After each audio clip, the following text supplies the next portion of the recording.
Today, at this juncture, we talk about a long-standing dispute that had been a thorn in the minds, sensibilities and the conscience of the citizens of our country for decades together. It came to a resolution with the Supreme Court and its verdict to allow the Sri Ram temple to be built on the Ayodhya site. There has been an agreement that has been made between the Hindus and Muslims of our country in peace, in harmony. Is this then a moment to rejoice for the entire country of whichever caste, creed, faith you belong to? Because this marks the catharsis of the long-standing communal dispute that had continued to be taken advantage of by certain sections, certain politicians, certain leaders of our country. I'm going to start my conversation with Major Muhammad Ali Shah. Major Muhammad Ali Shah, the question I seek to ask of you is about your experience in having seen the various phases from the 1938 up until 2024, amidst the various feuds that erupted, disputes that erupted, the High Court and Supreme Courts that continued to be involved in, and finally when the verdict came, and this is the culmination of it all. This marks the creation at last of the Ram Mandir. How does that as an experience mold your opinion?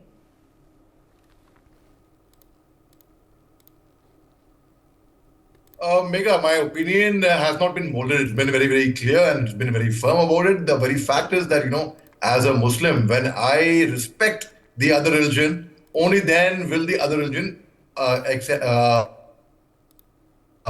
respect my religion. It's as simple as that. And religion and faith is a very, very personal matter. It's between you and your maker and nobody else. I don't wear either patriotism, which my whole world knows how patriotic we are. I don't wear patriotism or religions on my sleeve when I walk around. But at the same time, I congratulate everyone, the whole country, in fact, for the Ram Mandir. It's a beautiful architecture, a religious place, and I think it should be respected. The judiciary gave their verdict, and I think we as law-abiding citizens, we follow, we abide by the law verdict that came in, and it's a matter of rejoicing. You can hear the fireworks in the background, the crackers. People are celebrating, and we have joined our neighbors in the celebration of the inauguration of the Ram Mandir. It is a matter of, it's a very happy occasion for the whole country, and we should all join in the happy occasion. In fact, we celebrate all festivals apart from celebrating Eid. We celebrate Diwali, we celebrate Holi, months or after. We look forward to them, to the festivals. So similarly, we have joined our neighbors in the firecrackers and the fire bursting. So it's a very, very happy occasion. And I think the Indian Muslim, that's my personal take. Since we are happy about it, I'm sure everyone would be happy. I don't know who would not be happy with it, Megha. I'll tell you who would not be happy, and I have those instances that have been put on my screen as well. Can you quickly have those visuals of a number of these? Can we quickly have those visuals of a number of these newspaper articles and digital media articles, and particularly Major Muhammad Ali Shah? And I would like to understand, because the truth is far from what is being depicted with these headlines. It says a controversial temple is being inaugurated on the raised Babri Masjid site.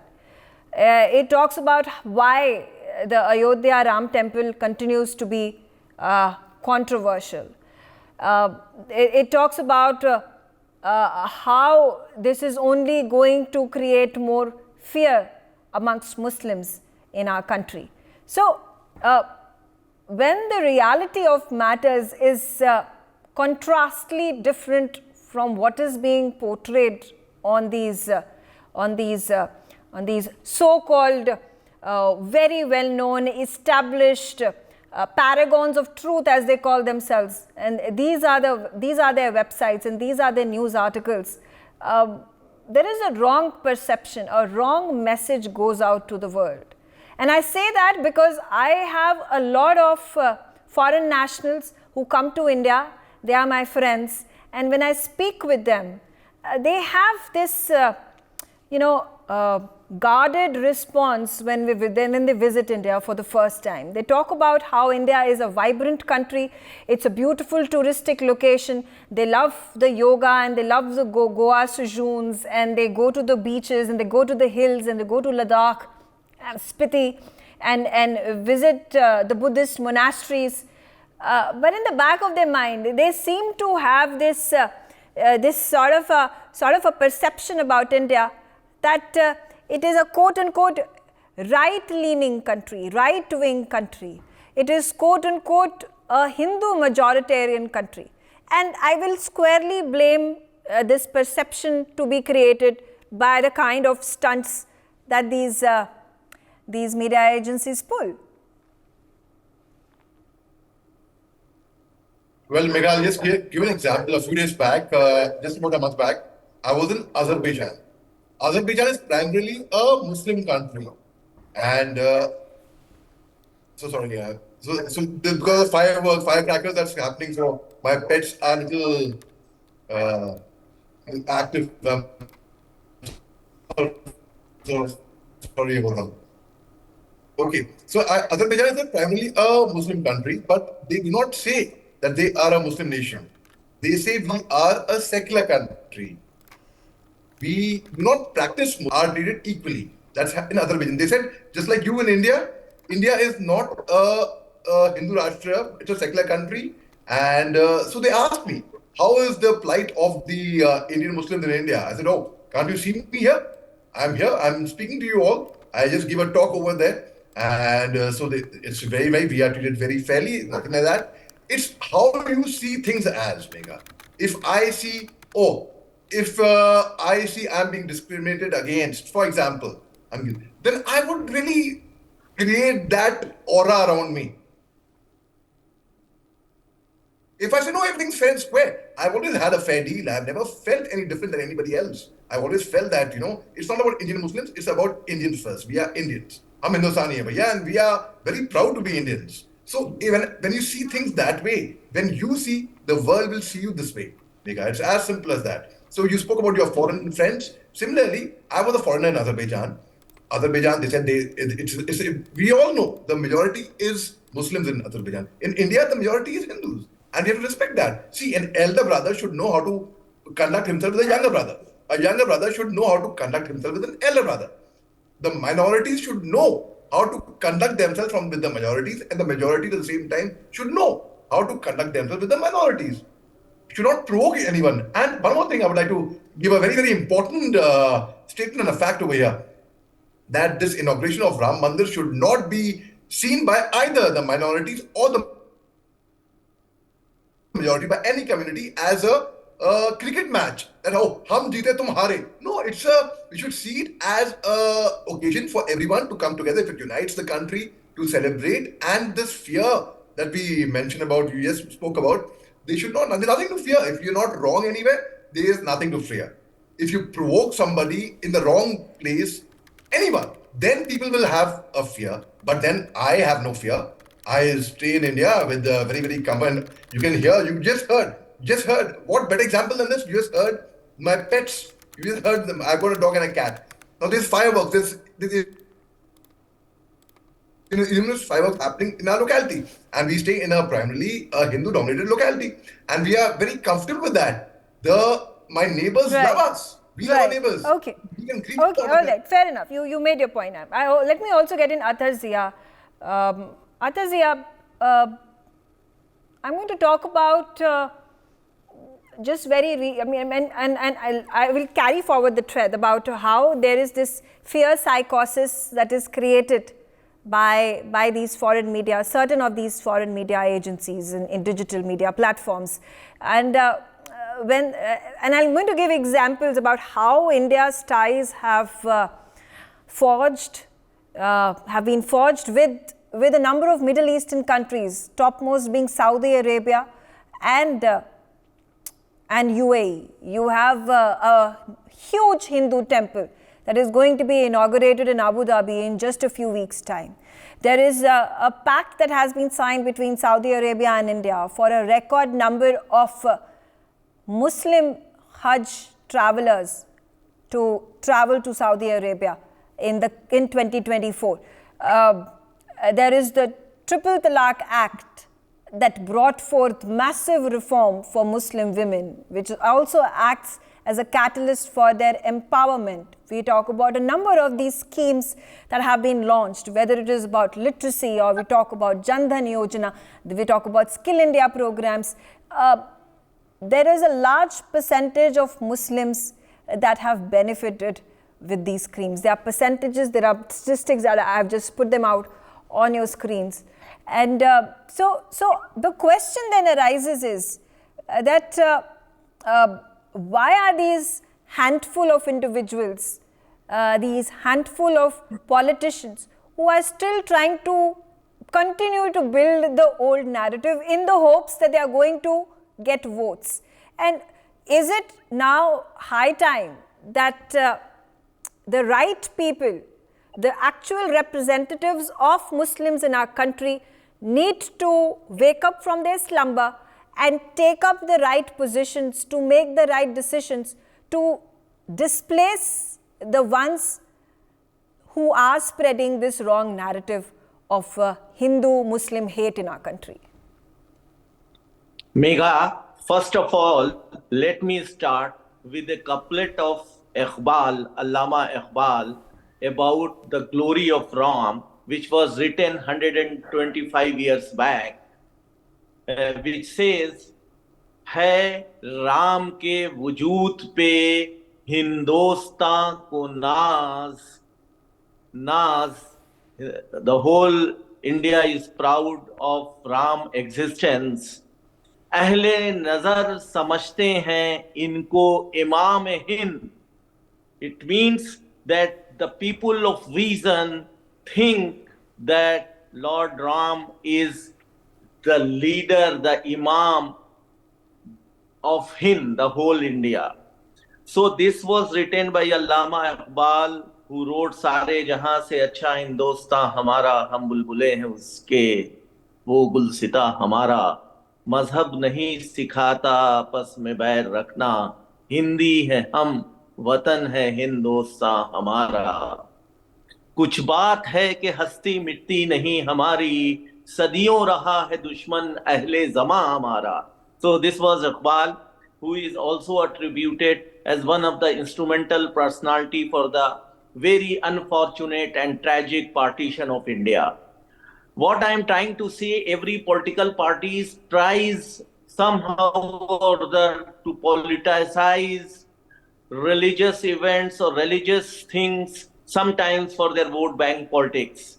That the people of India are now very matured, very clever, and if you see the Muslims, majority of them have not got provoked, whether it was Ram Mandir decision, whether it was Muslim personal law, and they are very much comfortable, safe and confident about their existence in India. So some of the people, they do spread hatred. Now I will urge the policy makers and the government and all the think tankers across the religion, across the political doctrine, across the ideology, that this is a good opportunity where the hate should stop.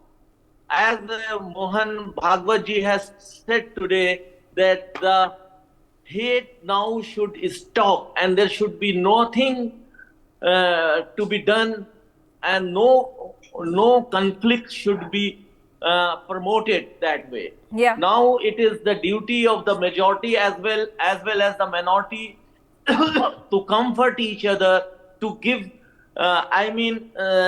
respect to each other, and to have a solidarity and peace which will make our life happy. That is most important. As we say, ease of living, ease of happiness, happiness and happiness index, India is quite low. So the stress level, the hatred level, the irritant things in the society should be removed. It is high time. We should develop, we should enjoy, we should be happy, we should enjoy the culture, the music, the literature, the art, various beautiful things which in India exist. And sometimes we get deprived of it because of the hatred, the atmosphere of hatred, and the fear psychosis. So what I say, that through your channel, I appeal the policymakers, I appeal everybody that please don't have fear psychosis, live in peace, and don't just really believe in God.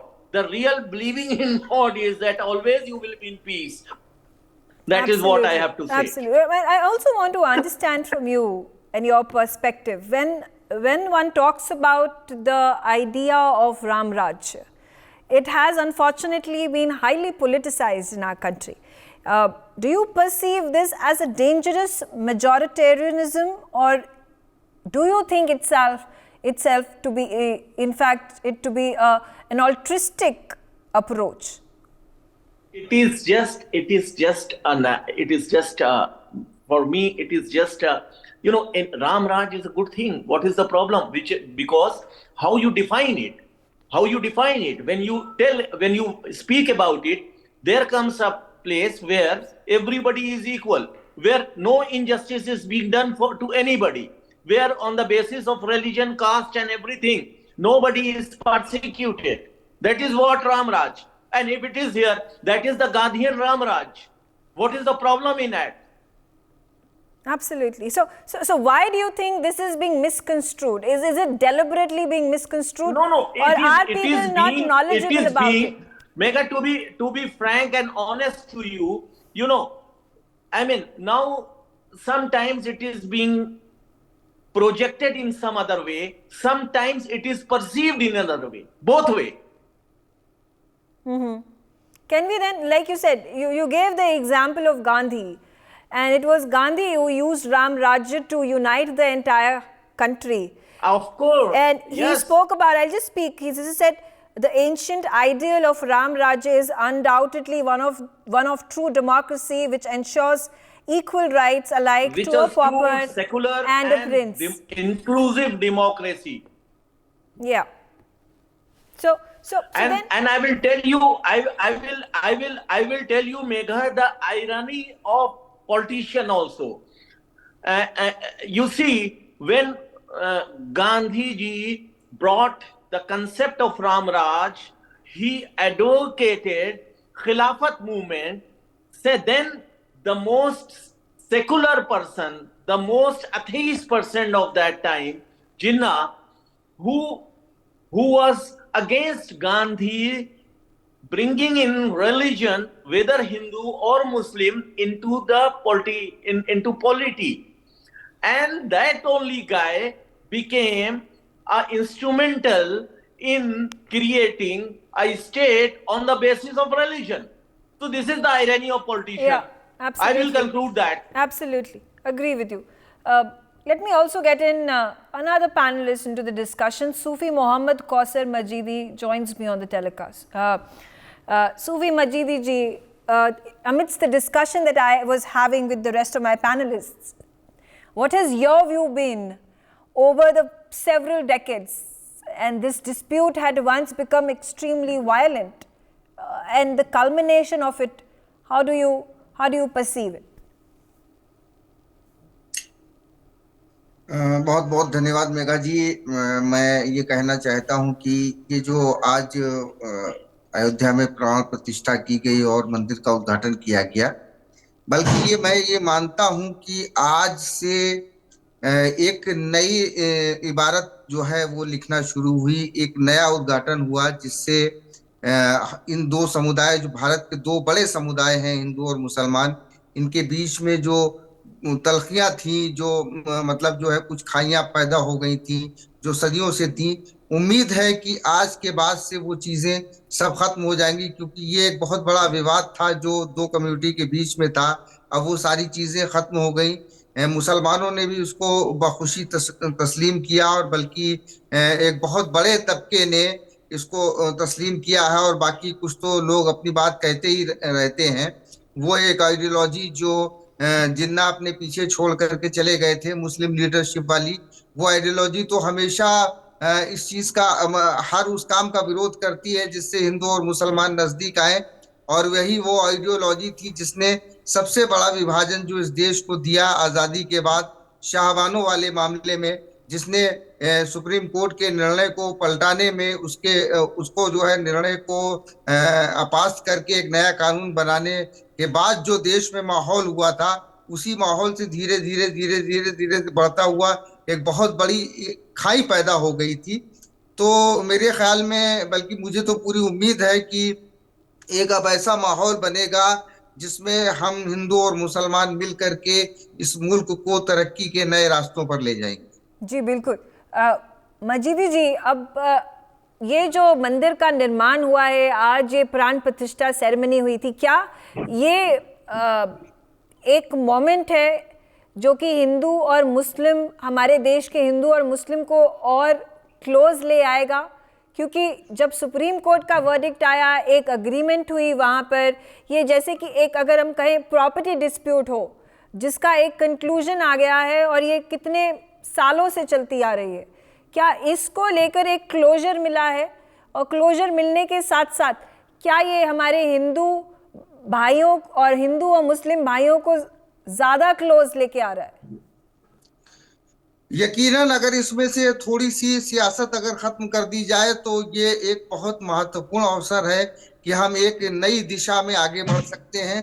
क्योंकि जहां तक सवाल जो संपत्ति विवाद का था, वो विवाद केवल वही एकमात्र विवाद था जो संपत्ति का विवाद था, वरना मर्यादा पुरुषोत्तम श्री रामचंद्र जी के बारे में कोई भी विभेद किसी भी संत में या किसी भी जो गुजरे हुए हैं, चाहे आप रहीम को पढ़ लें या और दूसरे किसी शायरों को पढ़ लें, या अभी हाल में ही डॉक्टर शकील आजमी साहब ने जो रामायण पर लिखा है आप उनको पढ़ लें, और जो लिटरेचर लिखा गया है, उर्दू में लिटरेचर लिखा गया है और जो है दीगर जबानों में लिटरेचर जिनको मुस्लिम्स ने लिखा। मैं तो किसी बुद्धिजीवी को धर्म के दायरे में लाता नहीं हूँ, लेकिन चूंकि अब चर्चा इसी बात पर है, हिंदू और मुसलमान पर, तो जो मुस्लिम बुद्धिजीवियों ने जो लिटरेचर लिखा है, जो साहित्य लिखा है, उस साहित्य में किस तरीके से मर्यादा पुरुषोत्तम श्री रामचंद्र जी को एक आदर्श माना गया, और वास्तव में वो आदर्श हैं भी।